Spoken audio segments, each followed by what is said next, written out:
Lost in thought, Alessandra received food and a special drink from the kind Mario, who offered hopeful words about her troubles. On her way back, she warned a maid about being overheard by her perceptive sister Kate, but the maid reacted in terror due to the rumors surrounding Alessandra.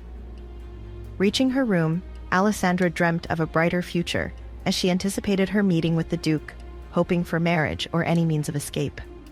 What secret did Mario's drink hold? And would the Duke offer Alessandra the freedom she longed for, or would the shadows of rumor and family continue to confine her? "My lady, breakfast is served," a voice called out. "Miss Barrett." Alessandra stirred in her bed, hearing a voice from outside her room and the 3 knocks that followed. She rubbed her face, groggy. "How is it morning already?" "I was just enjoying my dinner," she muttered, stretching as she woke.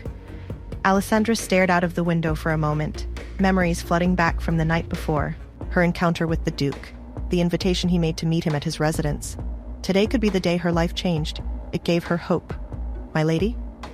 "Kate's here," Alessandra realized. Normally, the servant delivering her food would knock and leave quickly, but this one lingered, clearly waiting. Kate's curiosity about her conversation with the Duke had likely kept her up all night. Alessandra was tempted to make the maid wait, but today wasn't the right time to anger Kate. She needed to play her part if she was ever to escape. "I'm coming," she called back, letting them know she had heard.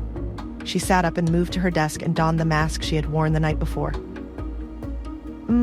My lady?" the maid stuttered. "Try not to be so obvious about your reluctance," Alessandra thought, irritated. It was tiresome to be treated like a monster by the people around her. There was nothing to fear. Although, of course, with the rumors her sister spread, the maids did not know this. With the mask securely in place, Alessandra approached the door and unlocked it. "Your breakfast," the maid said, her head down. Alessandra glanced at the breakfast, which was sitting on the floor rather than in the maid's hands. "Thank you," she said, reaching to pick it up. But before her hand could touch the floor, a shoe appeared from the side and pinned her left hand down. "Good morning, sister," Kate's voice came from the side as expected. Alessandra winced as Kate's shoe pressed down on her knuckles, but she wouldn't give her the satisfaction of knowing her pain. "Good morning, Kate," she replied. "Run along," her tormentor snapped at the maid, clearly annoyed by having to wait outside Alessandra's room. If only she still had the spare key their father had taken. "Did you have fun last night, Alessandra?" "It was fine," she replied, rubbing her hand. "Fine!" Kate's anger flared. "Just because you ran into the Duke, you think you had a wonderful time, do you?" Not that," Alessandra stammered. "I had fun in my room last night." The music reached my door. "Is that so?" "Tell me then, what did you discuss with the Duke exactly?" Kate demanded. "And don't lie to me. I saw you hiding in the shadows when I approached." She needed to confirm with her own ears that nothing untoward had occurred between His Grace and Alessandra. She couldn't bear the thought of him being interested in someone like her.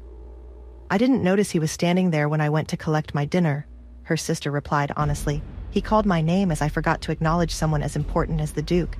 He scolded me, and then you arrived. That is all." Kate grabbed Alessandra's arm, not believing the story. "What else?" Squirming, she tried to think of a plausible lie. "He spoke about marriage, about you as a candidate." "Nothing more, I swear." Alessandra gasped in pain.